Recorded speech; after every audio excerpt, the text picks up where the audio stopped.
Hey everyone, I'm Jack Watson, UI UX designer, illustrator, animator, and of course, connoisseur of donuts. And we'll be working on a Illustrator Foundations challenge today. New year, new challenge formats. We're going to be starting at the very beginning with some branding discovery, identifying who our client is, doing some mood boarding, and choosing some fonts and colors. You can find links in the description right below or next to this video, including a link to download your files to create along with this today. I've got 2 files in your folder today, so let's go take a look at those. So first, I've put together a branding presentation for you. Feel free to use this if you'd like. The idea is that by the end of these challenges, you'll have put together each page and learned how to put together a great professional client presentation. But switching over to our starter file, you'll see that I have actually pulled out all of the pages related to brand discovery today. So if you're brand new and feeling overwhelmed, I'll be going through everything you need to know to fill this out. So my process starts with note-taking when it comes to getting started on a branding project for a client. You can do this in a sketchbook, but I actually just like to use the type tool in Illustrator so I can keep everything kind of in my file. So I'm going to go switch to the type tool over here. Clever in our chat saying that's all we're doing. Yes, we're going to be moving very fast today. And I'm going to just click to create some point type.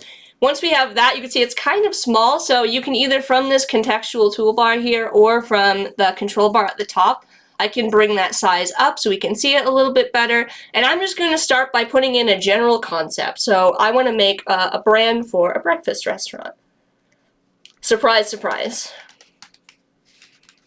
I'm also going to, at this point, come up with my target audience. It can be pretty general at this point, so I'm going to add in audience, and we're going to put in families. This is going to be a family restaurant for today, focused on breakfast. Feel free to jot down a couple of ideas to pick from. I really like working on restaurant and food brands, but I would recommend choosing a brand that represents the type of clients that you want to work with, either that or starting out with your personal brand. So now that we have our idea started, we're going to take a look at this fun little brand personality kind of matrix that I came up with. And on the left side, you're going to say we are, and those are all characteristics that you want to represent your brand. And then we are not on the right side are all things that you don't want to represent your brand. So these are antonyms. Each side has the opposite meaning.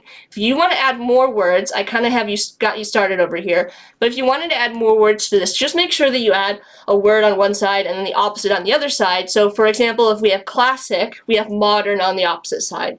Playful, serious. These are kind of opposite. So you want to kind of align, take these, we're going to grab our direct selection tool, and I'm just going to move these around and get, all of the ones that I want to my brand to represent on the left and the ones on the right for the opposite. And I have smart guides on under view, smart guides. You can see they're checked here.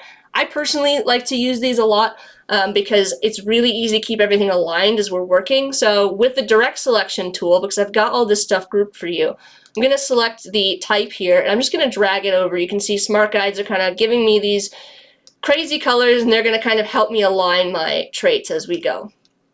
I'm going to use Command Z to undo that because I want to make sure that I'm picking the right ones for our brand. So I want this to be family-oriented, chill breakfast restaurant. We're going to keep classic. We're going to keep playful. I don't think this is going to be like a high-end exclusive brand. We're going to switch that with approachable. We want it to be friendly. We want it to be just kind of laid back. It's not complex. Breakfast is simple. Calm and natural instead of industrial. We want more like organic shapes, right? Okay, so now that we've got some brand traits kind of aligned here, I'm going to go back to my notes, and I'm going to add some imagery notes. So this is going to help us get into our mood boarding. I'm going to just this is kind of stream of conscious brain dump, any kind of words, visual things that I can associate with this brand. So based on our notes over here about the look and feel and the concept that we wrote down, I'm going to put down imagery, and I'm just going to start to write things down. We're going to start with breakfast, very straightforward. It's chill. Let me scroll down so you can actually see. It's maybe sleepy. Sleepy can be a good or a bad thing. And then we're going to write down like maybe some food items like eggs, toast, could be tea, coffee, right? These are things that I can kind of pull from and create, fluffy flapjacks. I love that. Clever. So these are just kind of things that we can pull from to grab some imagery to start to put together our mood board. So I'm going to skip the second artboard, which is the brand statement, and I'm just going to drag, using the selection tool, we're just going to drag this on down to our mood board. So we can just we can reference these notes that we have written down as we're working on our mood board. Just a little side note, everything that's on these artboards, which are white in my interface, those are all things that are going to export when we save our file out. Anything on the gray area, you can think of that as like your sketch page. Like you can just I like to really use this a lot, to take notes, to do sketching, just kind of throw it all out there, and then we can kind of not worry about it when we export our file. So, taking a look at our mood board, I have actually gone ahead and pulled some images for the sake of time, but I do want to talk about how to find images because this is really important. I'm going to start on Adobe stock. You can feel free to start, wherever, some people like to use Pinterest, some people use Behance, whatever makes sense for you. You can use a variety of things.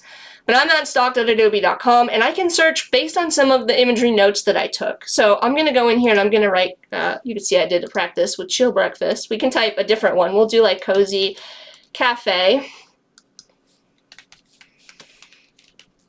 Right? And we're going to get we're using those brand traits, calm, chill. We're also using the imagery terms, and we're going to get a whole bunch of images, right? Now, I want to give you a little, I want to caution you a little bit here. Your mood board should contain a variety of images. It shouldn't just be, there's a tendency to grab, oh, I'm making a brand, I should grab a lot of branding projects, or should I grab a lot of logos? Your images shouldn't just be logos. In fact, I usually don't have logos. I tend to prefer photos, patterns, fonts, colors, things that I can pull from to create a logo. I think if you grab too many logos, you have a tendency to kind of recreate what's already out there. So try to stick with photos, try to stick with things that represent the vibe that you're going for.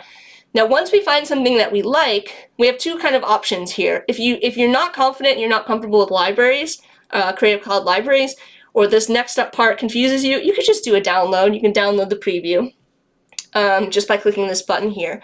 Or what I'm going to do is I'm actually going to choose Save to Library. And when I do that, you're going to see that it's saving to my default library.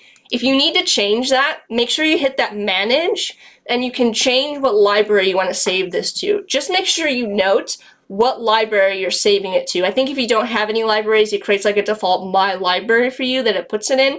But you can actually just create a new library here if you wanted to, and make sure that that library is selected when you save your images to it.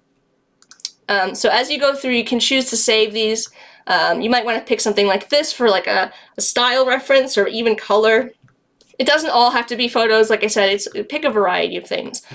So once you have a bunch of images chosen, the next step, it's going to be similar if you chose to save images to your your computer, or you chose to save them to a library. If you chose to save them to your computer, you can just drag them from wherever you save them straight into Illustrator, or if you save them to a library, and oh, I should have mentioned this, I'm working with the Essentials Classic workspace, which probably looks like this for you if you've never opened it before. And I just have this set of panels opened and this set minimized with these little arrows at the top. I'm actually going to open up, you can see the library's icon here. If you're having trouble finding any of these windows, under Windows they're all listed, so you can just see you've got libraries checked because it's now open. If you don't see libraries listed, just make sure you open it there. Alright, and I've got my January Creative Challenge library already loaded, but if you don't, click this back and it's going to take you to your main list of libraries, and then you can just navigate to where you've got that, your images stored. So I can just navigate back into my Creative Challenge library. Okay, so I'm going to drag some of these in. I don't have to use all of them. I can save a lot of images and then pick and choose as I'm assembling this mood board what images kind of resonate with me. So I'm just going to pull some in. You can see they are quite large. So using the selection tool, I'm going to scale by grabbing the corner. Now you can see I can scale all kinds of crazy and squash and stretch this, but if you hold down Shift while you're scaling, it's going to constrain the image so you don't get any of that wonkiness. So just kind of a tip there. If you want to, make sure that you keep the original dimension, or the original pixel dimensions of the image, you're going to want to, or aspect ratio of the image, you're going to want to hold down Shift. So let me pull some of these in, and I'm just gonna go through this. Again, I'm moving pretty quickly. Feel free to take your time on this and really choose images that make sense. You know, like I said, we got a lot to cover today, folks, so we've got to move fast. So I'm just gonna grab a whole bunch of images here that I've pulled, and then we can talk about laying these out. All right, so now I've got a bunch of stuff in here. I'm just kind of moving it around so I can see what I'm looking at for the time being. And when I assemble a mood board, I like to kind of visually group things. I don't really work with a bespoke grid or anything like that, because I find that it becomes really difficult to arrange things, or I get too distracted by the grid. So I just like to group things visually, and I like to scale things up and down depending on if I want to emphasize something. So if I really want to emphasize this coffee cup alarm clock here, and I'm using smart guides again to align things, I'm going to make this one a little bit bigger to call attention to it. And we might say that this upper right corner is where we're going to put all of our stuff that's like color references, right? And then down, you know, over here we can say this is the area where I want to put images that are style references or something like that, or maybe along the bottom. It's not really important. This is just a conversation starter between you and the client to figure out what sort of images resonate with them and their brand and what makes sense. You just want to kind of have a conversation to start to like figure out the direction that you want to go. All of this stuff is meant to be kind of a conversation starter.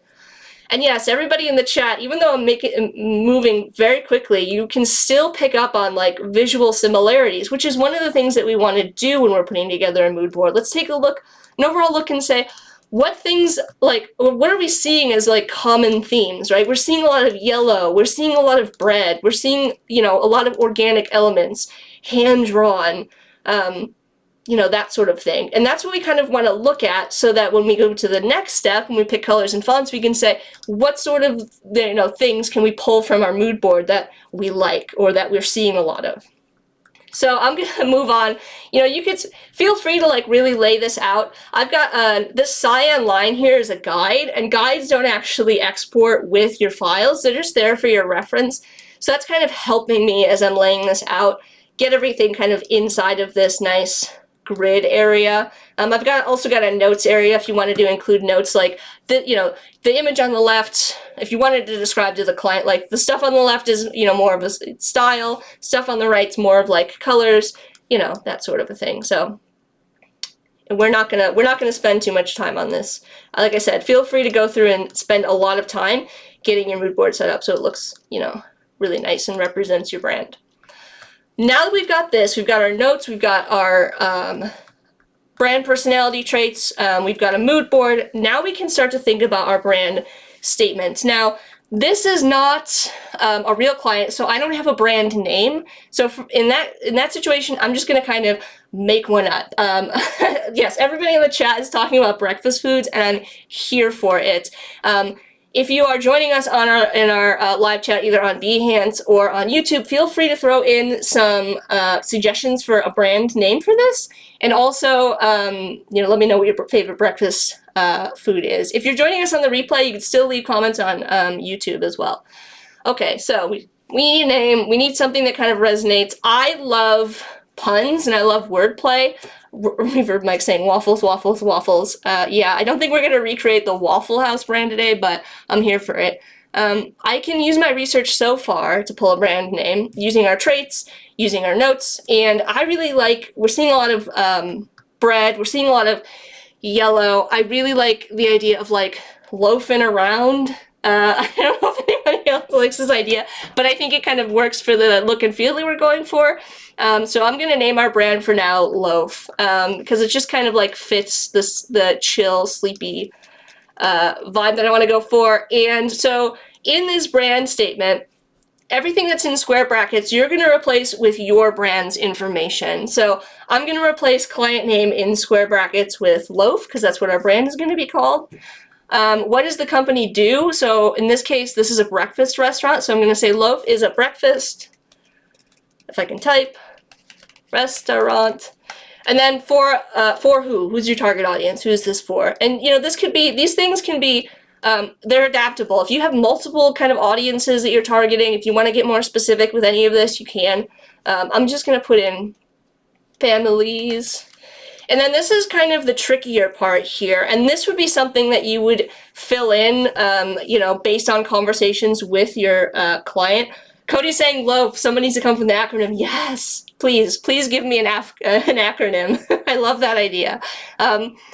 This is a little bit tricky. What is the thing that sets apart your business? What's the unique aspect of your business? And if you're doing this as a personal project and you don't really have a client to have a conversation and bounce those ideas off of, you can kind of do it based on a lot of your brand personality. So in this case, I'm going to say that we've got like calm, simple, approachable. So I'm going to say here that this is like maybe a chill, I know I keep saying chill, I'm so sorry, a relaxed and welcoming atmosphere, because this is family friendly, so we want to welcome, you know, everybody. And then we can also say, maybe if we look back at our notes, again, like we've got simple, we've got classic, maybe with like a menu, and a menu featuring diner classics, right? This doesn't have to be something super complex.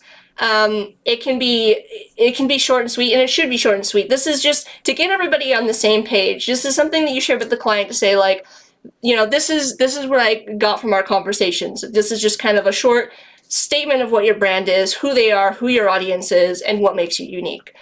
So I just like to kind of include this to get everybody on the same page. I wouldn't make this too long, and it should just kind of be based on your personality traits. Also, I'm realizing now as I'm reading this that this is not worded properly. So I have by in here, and I had that included because, oh, my mouse is having trouble. Because it made sense for the original kind of template that I put together. But we're going to replace this with providing. So the sentence reads a lot clearer, and feel free to go ahead and do that. Loaf is a breakfast restaurant for families, providing a relaxed and welcoming atmosphere and a menu featuring diner classics. So there's my brand statement. So now we've got kind of all of our research done. We've got our brand personality defined. We put together a mood board so we can kind of understand visually what this is going to look like. We came up with a name, and we put together a brand statement that kind of ties it all up in a nice little bow. Ooh, Cody has lovely, outstanding American food. That's cute. I also love on Moosh, or I love on YouTube. Moosh says, lovin' on all flavors, loaf. I like I'm a big fan of the apostrophe in lovin'. Anyways, now we're going to move on to kind of our final step in this part of the process, which is going to be putting together colors and picking some type based on what we've kind of established so far. So colors, it's going to be, there's two kind of ways we can go about doing it. And if you're not, if you find this to be color to be a little intimidating, I'm going to walk you through kind of a quick way first. So I'm going to copy and paste this using Command C and Command F just to make a copy, because I'm going to show you why in a sec. We're going to minimize our libraries panel again. And I'm just going to go up to either, you can pick it down here under recolor, or you can go up to object, or no, not object, I'm sorry, edit colors, and I'm going to choose generative recolor. Or not. Let's see, hold on. Edit colors. Let's just go to recolor, and we can tab over to the generative recolor. Okay, so with this, again, we can use our research. We can type in something that makes sense for our brand. We'll again use that cozy cafe idea, and then we'll just hit generate. So this is a quick way to come up with colors that work with your brand based on the research that you've done. I forgot to mention the values, super important. So I made this for you in a very specific way to kind of help you understand how I like to pick colors. So we've got a variety of values here, lights and darks, right? That's just like percentages of black and white gray. And the reason for that is I like to make sure, especially when working with a limited color palette, that my colors have good contrast. So these two on the left, these larger boxes, those are larger because they're going to be your primary colors. And then on the right here, we've got accent colors. So those can be things that you use for like, you know, brand variations, logo variations, or like products. If you're putting together product mock-ups or labels and you need to have additional colors to make sure that, you know, your brand has, you know, elements with good contrast. The two over here are going to be the primary colors for your brand. And when you use generative recolor, oh, you know what? I need to fix something. This might be a little bit too dark. Generally speaking, I'm going to drop this down to like 80%. Generally speaking, you want the values to not be 100% black and white, because generative recolor will actually keep those values when it changes the colors. And so we can make sure that if we stick with those like values, we can make sure that when we use generative recolor, we still have nice range of darks and lights to work from. So this could be kind of fun. This is giving me more like a coffee restaurant kind of a vibe. If you did want to pick colors kind of on your own from scratch, I'm going to go through this real quickly. And yes, Stan's saying I also like using the color guide. You could also use color.adobe.com to kind of help you, but I'm going to switch to the ellipse. If you don't see it, it's under the rectangle tool. Holding down shift to constrain, just like we did with scaling, we're going to create a circle. And we want to make sure that this first one is that kind of 80% dark. Command C to Command F to paste in front. Dragging it down, I'm going to make this white. And then I'm going to drag to select both of these and go to Object, Blend, and Make. You can see it's going to make a massive blend between those two colors. I'm going to go back to Object, Blend, Blend Options, and I don't need smooth color. I only really need like 1 or 2 steps, right?